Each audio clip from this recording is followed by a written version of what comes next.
His teacher never called on him, until the day she decided to humiliate him in front of everyone.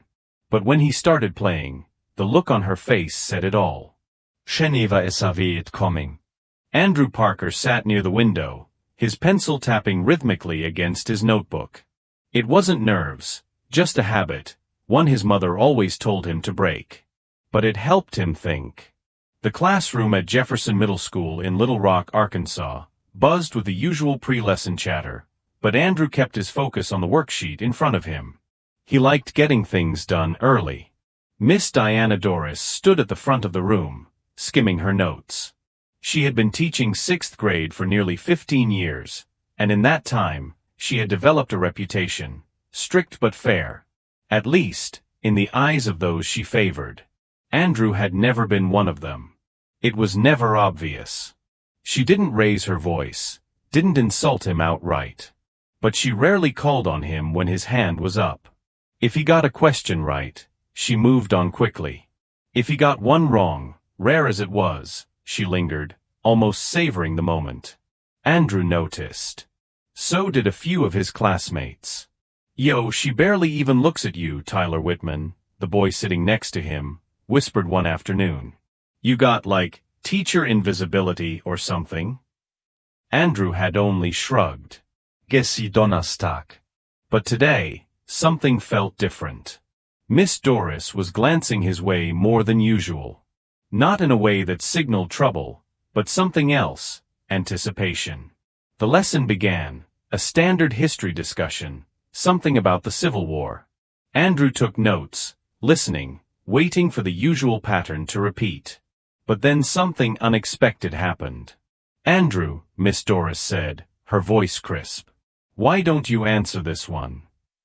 Heads turned. Andrew blinked.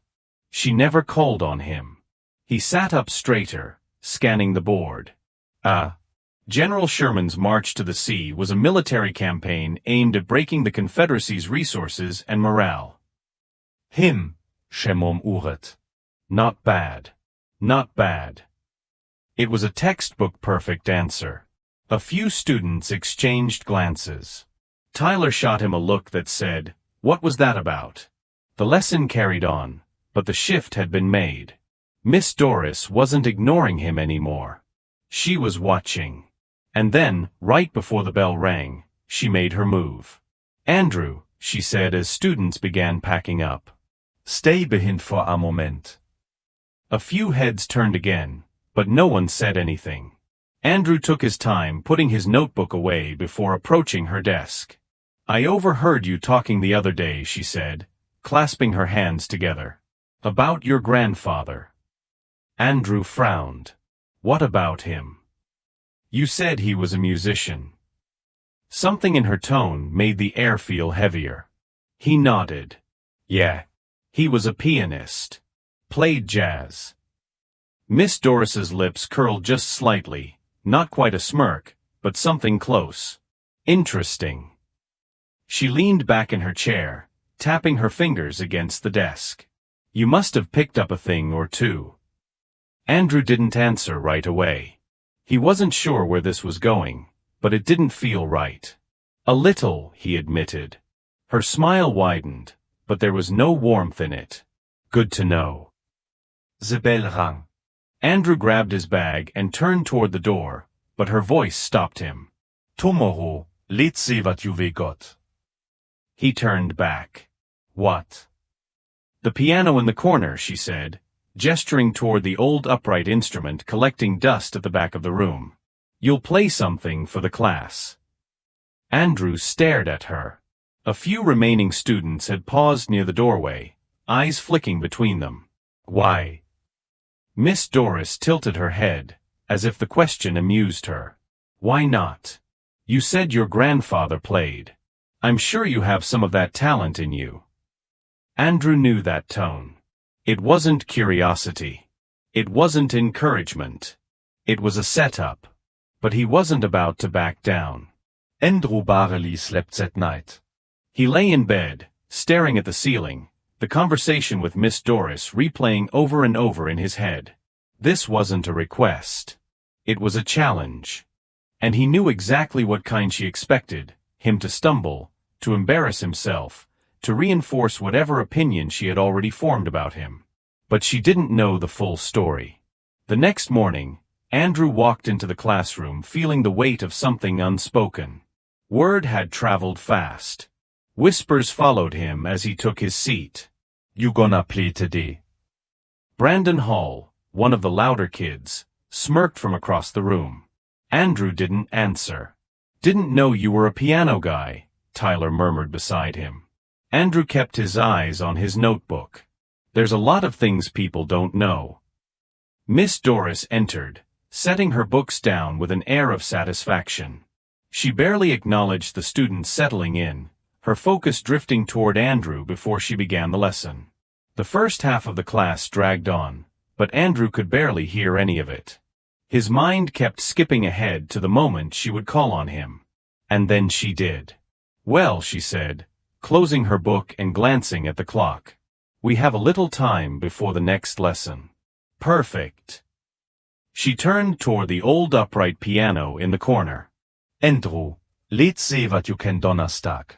The air in the room changed. Students shifted in their seats, some whispering, some watching closely. Andrew didn't move right away. He felt every eye on him. His heartbeat wasn't fast, but it was strong. Steady. Then he stood. A few muffled laughs rippled through the room as he walked toward the piano.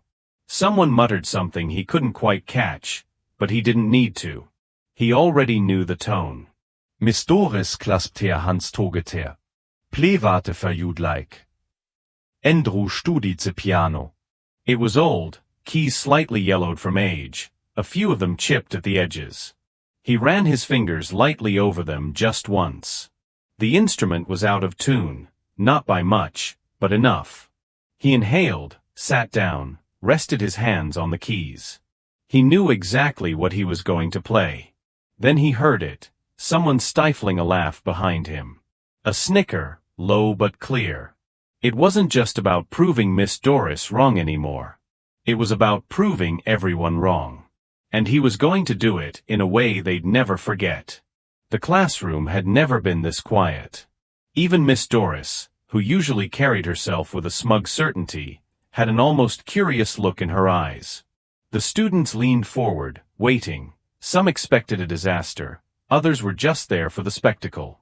Andrew placed his fingers on the keys. They felt familiar beneath his touch, even though this piano was nothing like the one he had at home. His grandfather's piano had been warm, well-loved, with deep, rich tones that filled a room effortlessly. This one? The keys were slightly stiff, the soundboard likely warped from years of neglect. Ade Brit. A moment of stillness. Then he played. The first few notes drifted through the air, soft and steady. A blues progression, the kind his grandfather had played for hours on humid Arkansas afternoons. Andrew's fingers moved with confidence, rolling through the chords, his left hand keeping time while his right danced over the melody. The classroom shifted. The whispers stopped. Even the kids who had been smirking before sat frozen. Miss Doris crossed her arms, her brows furrowing ever so slightly. She had expected hesitation, maybe a shaky start. Instead, she was hearing something she hadn't prepared for. Andrew didn't stop to see their reactions. He wasn't playing for them anymore. He was playing for himself. For his grandfather. He let himself sink into the music, feeling each note as if it were telling a story only he understood. His fingers glided effortlessly, striking a balance between precision and raw emotion. It wasn't just technical skill, it was a conversation between him and the keys. And then he took a risk. He shifted into something more complex, letting his hands weave intricate runs up and down the keyboard, a progression his grandfather had taught him. One he had struggled with for months before finally mastering it. A deep, rolling bass line pulsed beneath a soaring melody, notes colliding and resolving in perfect harmony. The longer he played, the heavier the silence became. The weight of it settled over everyone in the room, wrapping around them like the very notes filling the air. No one like it now. Tyler, sitting near the front, leaned forward slightly, his eyes wide. Brandon, who had cracked a joke earlier, had his arms crossed, but he wasn't smirking anymore. A few other students exchanged glances, their expressions a mix of shock and something else, something close to admiration. And then the crescendo. Andrew's fingers pressed firmly against the keys, striking chords that echoed against the walls. The music swelled, filling every inch of the room, every quiet space where doubt had once lived.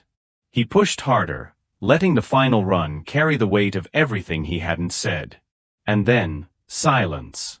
The last note hung in the air for a moment before fading. Andrew lifted his hands, resting them on his lap.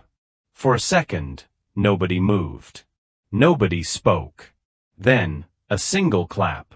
It came from the back of the room. Then another. And another. Within seconds, the entire class was applauding. Tyler let out a low whistle. Damn. Brandon, still sitting with his arms crossed, gave a small shake of his head. I didn't know he could do that. Andrew exhaled, his heart pounding, not from nerves, but from the sheer energy of what had just happened. He had done more than play. He had changed something. The applause swelled, students looking at each other as if they had just witnessed something they weren't supposed to see, something they would remember. But the loudest silence of all came from Miss Doris. Miss Doris's face was unreadable. She stood by her desk, arms still crossed, lips pressed tightly together. The applause continued around her, but she hadn't moved. She hadn't said a word. Andrew sat still, hands resting on his lap, breathing deeply. He wasn't smiling, wasn't looking for approval. He just let the moment stretch, letting them all sit with what had just happened.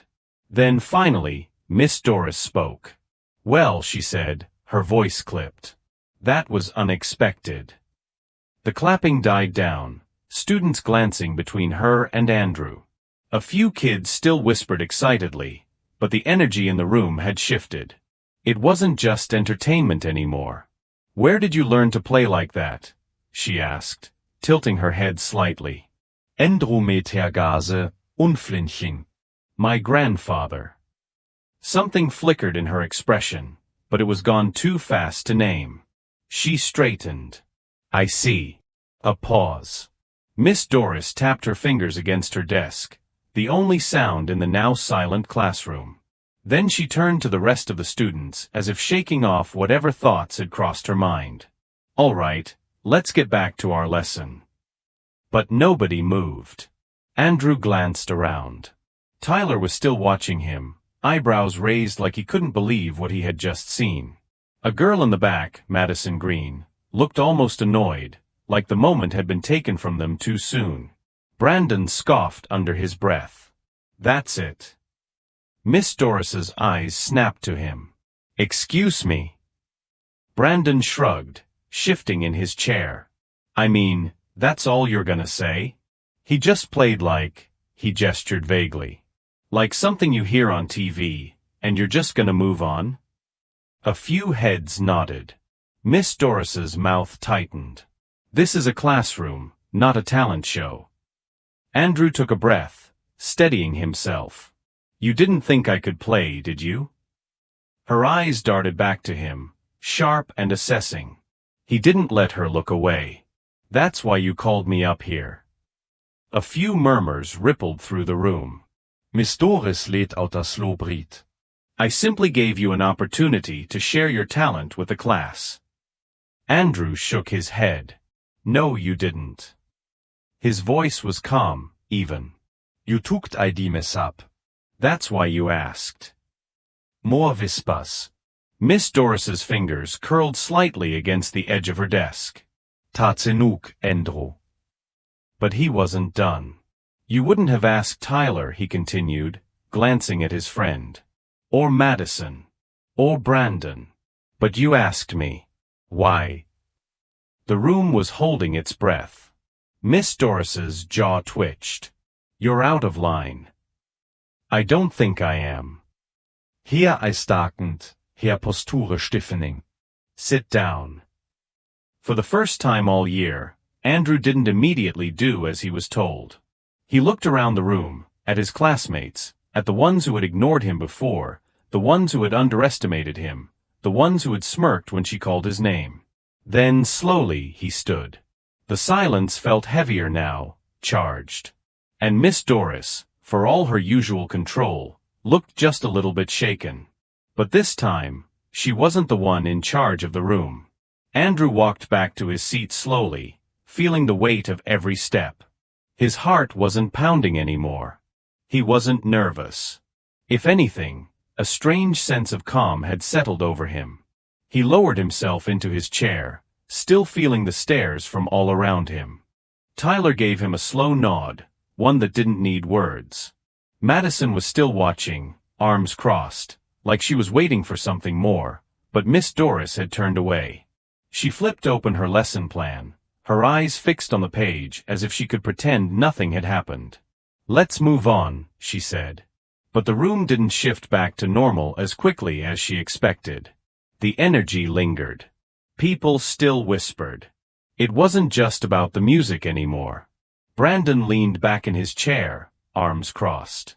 "Kind of weird how you don't want to talk about it," he said.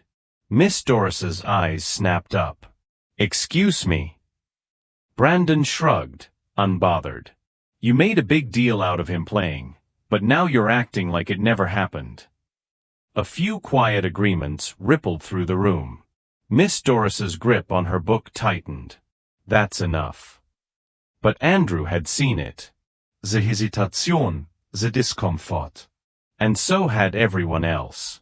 For the rest of the class, Miss Doris's usual authority felt thinner, like a glass window that had just been cracked. She still controlled the lesson, but the students weren't as engaged. The usual im Vascone. When the bell finally rang, chairs scraped against the floor as students packed up their things, murmuring as they filed out. Andrew slung his bag over his shoulder and moved toward the door. But just before he stepped out, Miss Doris called his name. Andrew. He turned back. For a second, she looked like she might say something meaningful, something real. Instead, her expression hardened. "I hope you understand that this is still my classroom." Andrew studied her for a moment. Then, in the same calm, steady voice he had used before, he said, "I know." A beat of silence passed between them before he walked out. In the hallway, Tyler caught up to him. "Bro, what was that?" He shook his head, grinning. You just flipped everything upside down." Andrew lät außer Brit. "Yeah." Tyler nudged his shoulder. "So you gonna play again?" Andrew thought about it, the feeling of the keys beneath his fingers, the music filling the room. He smiled. "Yeah, I think I will." Because today, he hadn't just played music. He had been heard. Andrew walked home that afternoon with a lightness in his step. The sun hung low over West Markham Street, casting long shadows as he weaved through the familiar route. The weight he had been carrying since yesterday, the tension, the doubt, was gone. At the corner store near his neighborhood, he stopped to grab a bottle of water. Mr. Henson, the older man who owned the shop, watched him with a knowing look. "You look like a kid who just did something important." Andrew hesitated, then smiled. "Maybe I did." By the time he reached home, the smell of fried catfish and cornbread filled the air. His mother was at the stove, humming as she flipped a fillet. "Jure Humlate." Andrew dropped his bag by the door and sat at the kitchen table. Had a long day. His mother glanced over her shoulder. Good or bad? He thought about it, the way the room had fallen silent, the way Miss Doris had looked at him, the way his classmates had seen him differently, really seen him for the first time. "Good," he said finally. "Really good." She turned off the burner and wiped her hands on a dish towel before sitting across from him. "You want to talk about it?" Andrew nodded. For the next 15 minutes, he told her everything. She didn't interrupt, didn't rush him. She just listened, her expression shifting between concern, pride, and something else, something softer, almost sad. When he finished, she exhaled. "Sounds like you made her uncomfortable." I think I did. She studied him. And how do you feel about that? He didn't have to think long. It felt like it was supposed to happen. His mother smiled, reaching across the table to squeeze his hand. Good. The next day at school, things were different. Not drastically. Miss Doris still ran her class the same way, still called on the same students, still acted like nothing had changed. But the energy in the room had shifted. People saw her differently now, and they saw Andrew differently too.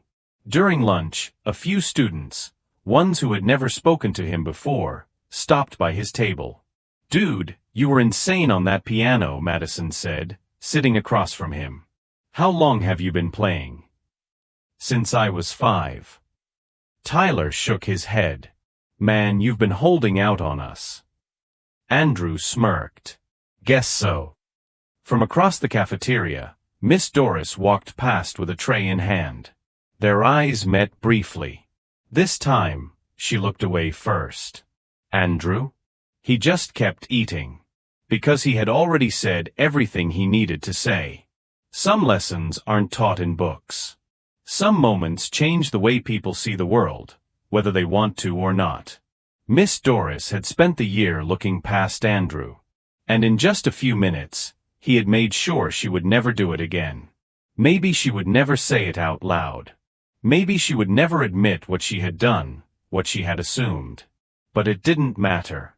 Because now, Andrew knew something that she didn't. When people try to silence you, when they try to underestimate you, the best thing you can do is let your talent speak louder than their doubts. And when you do that, they have no choice but to listen. If this story moved you, don't forget to like, share, and subscribe. Sometimes the most powerful stories are the ones that remind us to stand tall, no matter who's watching.